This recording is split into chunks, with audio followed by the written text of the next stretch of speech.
IPL स्पर्धा चर्चा एवढी झाली, अहो कसली चर्चा करताय, शेवटच्या टप्प्यात सुद्धा आली IPL ची स्पर्धा। 2 आठवडे जेमतेम उरलेले आहेत। साखळी सामन्यांचा थरार हा याच आठवड्यात संपणार आहे आणि त्याच्यानंतर भयानक मोठ्या महत्त्वाच्या अशा 4 नॉकआउटच्या मॅचेस होणार आहेत। त्यामुळे आता ही शेवटच्या टप्प्यात आलेली स्पर्धा आपल्याला अजून हेलावून सोडणार आहे। परंतु या गेल्या आठवड्याच्या खेळाकडे जर का नजर टाकली तर त्याचं वर्णन एका शब्दात करायचं झालं तर म्हणायला लागेल हेलकावे खाल्लेले आहेत। भल्या भल्या संघांना पराभवाचे चटके सहन करायला लागलेत। राजस्थान रॉयल आणि गुजरात या 2 संघांना मी पहिल्यापासून चांगले संघ म्हणून म्हणलेलं होतं। त्याच्यापैकी गुजरातच्या संघानं सातत्यपूर्ण चांगली कामगिरी केलेली दिसते। राजस्थान संघानं सुरुवात जबरदस्त केली होती, त्यांच्या पोटेन्शियलला न्याय देणारा खेळ ते करत होते। या दोन्ही टीमचं महत्त्व अशा करता होतं की त्यांच्याकडे बदली खेळाडू होते। समजा कुठल्या खेळाडूला दुखापत झाली तर त्यांच्याकडे पर्याय होते, म्हणून या संघांनी सुरुवात चांगली केलेली होती। नंतर राजस्थानची लय ही थोडीशी गेलेली दिसली। तुम्ही मी हेलकावे शब्द का वापरला लक्षात घ्या। एका मॅचला त्यांनी 1 आऊट मोठा स्कोर पार केला। यशस्वी जयस्वालने अफलातून सेंचुरी केली, संघाला विजय मिळवून दिला। सेंचुरी नाही केली, जस्ट 2 रन कमी पडल्या, नॉट आऊट राहिला आणि त्यांनी मॅच जिंकून दिली। दुसऱ्या मॅचला त्यांचा 59 ऑल आऊट झाला बँगलोर समोर, म्हणून मी हा शब्द वापरला हेलकावे खाणं। चेन्नईचा संघ चांगली कामगिरी करत होता, त्यांना सुद्धा घरच्या मैदानावरती शेवटच्या साखळी सामन्यांमध्ये त्यांच्या घरच्या मैदानावरच्या पराभवाचा सामना करायला लागला। आणि याचं कारण असं होतं की बऱ्याच खेळाडूंना आता थकवा जाणवायला लागला आहे। तुम्हाला आणि मला जर का उन्हाळा हैराण करतोय तर या खेळाडूंना त्या मैदानावरच्या उन्हाळ्याचा त्रास किती होत असेल याचा विचार केलेला बरा। त्याच्यामध्ये अंडर प्रेशर परफॉर्म करण्याचं एक मोठं कसब यांना करून दाखवायला लागतं। म्हणून एकीकडे दुखापती आहेत, दुसरीकडे खराब फॉर्म आहे, याच्याशी झगडत काही संघांनी प्रगती केलेली आहे। गुजरात चेन्नई या 2 संघांचं शेवटच्या 4 मध्ये जाणं हे ऑलमोस्ट मला पक्क वाटतंय, पण अजून हे कळत नाहीये की 1 आणि 2 कोण होणार, 3 आणि 4 करता तर फारच युद्ध आहे। म्हणून या स्पर्धेतली रंगत ही अजून वाढलेली आहे। तुम्ही अजून एका गोष्टीकडे लक्ष द्या की जशी ही स्पर्धा पुढे जात गेली, म्हणजे काय, होम अवे मॅचेस होत गेल्या, त्यावेळेला बाहेरचं मैदान हिरवगार दिसतंय, ठीक आहे, विकेटवरती आता तुम्हाला गवताची काडी दिसणार नाही, कारण आता ते मेंटेन करणं शक्य नाही। मग तुम्ही काय करणार, पाणी मारणार, भरपूर रोलिंग करणार। याच्यामध्ये होतं कसं की एखादं विकेट फिरकीला साथ देतं।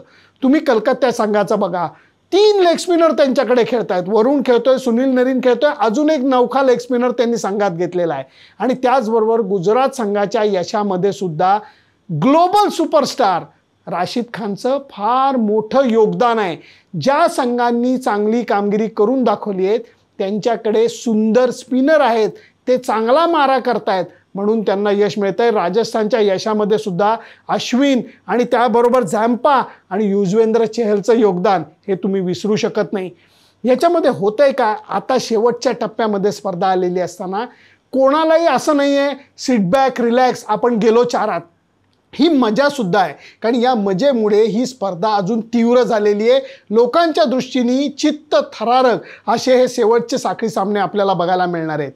गोष्ट अशी असते की पहिल्या 2मध्ये येण्याकरता सगळ्यांची झगडपट्टी काय, तर तुम्ही पहिल्या 2 संघात येऊन जर का नॉकआउटमध्ये गेलात तर तुम्ही नॉकआउटचा पहिला सामना जर का जिंकलात तर जिंकणारी टीम मंगळवारी मॅच खेळते, डायरेक्ट फायनलपर्यंत, रविवारपर्यंत त्यांना विश्रांती मिळू शकते, कारण ती डायरेक्ट फायनलला जाते। जो दुसऱ्या क्रमांकाचा संघ मॅच हरतो त्यांना अजून एक संधी मिळते, जी चांगली गोष्ट आहे। त्याचं कारण एवढी लांब लचक साखळी स्पर्धा खेळायची आणि त्याच्यानंतर एक जय किंवा एक पराजयावरती तुमचं अख्खं स्वप्न दुभंगणार अशी गोष्ट व्हायला नको, म्हणून ही चांगली पद्धत आहे।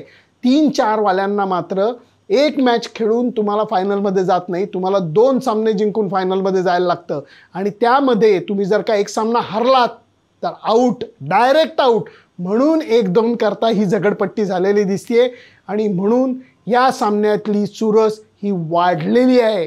काही खेळाडू अजूनही फॉर्मशी झगडत आहेत. उदाहरणार्थ रोहित शर्मा, एकीकडे मुंबईचा संघ सातत्याने 200 धावांचा टप्पा पार करतोय. सूर्यकुमार यादव आकाश दिपवून टाकणारा खेळ करतोय. सुरुवात त्याची खराब झाली होती, 0वरती तो आऊट होत होता आणि आता तो जी बॅटिंग करतोय ती खऱ्या सूर्यकुमार यादवची 360 डिग्रीची बॅटिंग आपल्याला बघायला मिळते. गेल्या सामन्यामध्ये त्यांनी जे शतक झळकावलं आणि त्यावेळेला जी बॅटिंग केली ते बघून सचिन तेंडुलकर सुद्धा वेडा झालेला होता. प्रेक्षकांची तर गोष्ट सोडा. रोहित शर्माच्या बाबतीत बोलायचं झालं तर आत्ता तो फॉर्मशी झगडतोय. मुंबई इंडियन्सच्या संघ व्यवस्थापनाला मनातनं असं वाटतंय की आपला कॅप्टन हा योग्य वेळी योग्य कामगिरी करेल. जणू काही त्यांनी बेस्ट जी इनिंग आहे ती शेवटच्या टप्प्याकरता राखून ठेवली आहे असा त्यांचा एक समज आहे. आणि तो गैरसमज नाही आहे, समज आहे, कारण पूर्वी रोहितने असं करून दाखवलेलं आहे. विराट कोहली घ्या किंवा बाकीचे खेळाडू घ्या, याच्यामध्ये फाफ दू प्लसी आउटस्टँडिंग सातत्यपूर्ण कामगिरी, यशस्वी जयस्वाल आउटस्टँडिंग सातत्यपूर्ण कामगिरी. बाकी खेळाडूंना ते सातत्य जपता आलेलं नाही आहे. ही गोष्ट नाकारून चालणार नाही. त्यामुळे आता या ज्या शेवटच्या साखळी सामन्यातले काही जे मॅचेस उरले आहेत त्या बघण्याकडे माझं लक्ष असेल. गेले काही दिवस मी तेंडल्या सिनेमाच्या पाठीमागं होतो आणि त्यामुळे मला क्रिकेटवरती जास्त भाष्य करता आलं नाही. म्हणून माझी क्रिकेटकडे नजर नाही असं अजिबात नाही आहे. कारण एकीकडे या पुढच्या 2 आठवड्यामध्ये IPLचा थरार अनुभवायचा आहे आणि त्याच्यानंतर विमान पकडून इंग्लंडला जायचं आहे. हे झाले सगळे माझे विचार, माझे अंदाज, माझा अभ्यास. तुमचा अभ्यास काय आहे मला जरूर कळवा. कारण मला असं वाटतंय माझ्यापेक्षा कदाचित जास्त सामने तुम्ही बघितलेले आहेत IPLचे. त्यामुळे तुमचा अंदाज काय मला जरूर कळवा. पहिल्या 4 कोण येणार, पहिले 2 संघ कोण येणार, कोणाची बॅटिंग तुम्हाला आवडली आहे कोणाची नाही. स्पिनरबाबतचं मी माझं मत दिलं, तुमचं मत काय मला जरूर कळवा. फक्त त्याच्याकरता माझं फेसबुक पेज, माझं यूट्यूब चॅनल सबस्क्राईब करायला विसरू नका. कॉमेंट करा, कारण तुमच्या अंदाजाचा, तुमच्या विचारांचं मला मोल आहे. Bye bye.